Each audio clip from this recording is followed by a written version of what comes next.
मैं मर्माहत हूँ जो ही ये समाचार सुना। आदरणीय रामविलास पासवान जी इस देश के बड़े ही लोकप्रिय नेता के रूप में, और हम ये कह सकते हैं गरीबों की मसीहा के रूप में थे।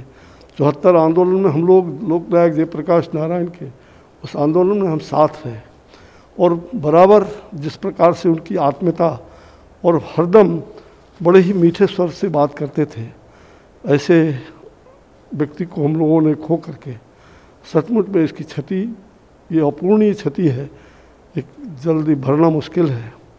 एक ऐसे व्यक्ति बराबर जब भी कभी उनको कहते थे तो हर कार्यक्रम को आदर से वो स्वीकार कर लेते थे, और मैं सचमुच में बहुत उनके परिवार को भगवान इस दुख की घड़ी में सहन शक्ति प्रदान करे, और साथ ही ईश्वर से प्रार्थना है कि इनकी आत्मा को उचित शांति प्रदान हो। ओम शांति शांति शांति।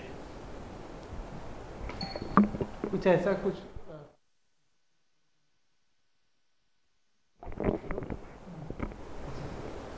ऐसे तो अनेक यादें उनके बारे में है। मन सचमुच में बहुत छोटा हो गया है कि एक ऐसा व्यक्ति शुरू से 74 आंदोलन में जब कभी हम लोग कोई लड़ाई हुआ, आंदोलन में जब कभी भी धरना प्रदर्शन सभी कार्यक्रमों में वो शरीक होते रहे। मुझे याद है कि उस समय जब जेपी पर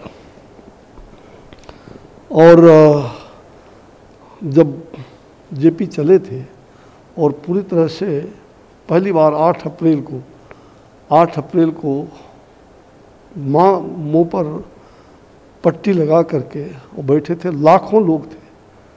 रामविलास जी उस समय नौजवान थे, हम लोग उनसे भी बड़े भाई के रूप में थे और हम लोग साथ चल रहे थे। तो उन्होंने कहा कि इस देश में एक बड़ा परिवर्तन होगा, और सचमुच रामविलास जी का वो दिन मुझे याद है।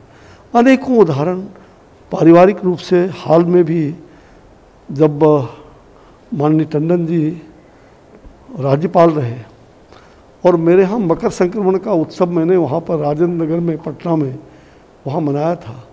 मैंने चूँकि अचानक वो कार्यक्रम हुआ था और उस मकर संक्रमण के उत्सव में मैंने टेलीफोन किया और 20 मिनट में वो पहुँच गए, जबकि उनके यहाँ बड़ा कार्यक्रम था।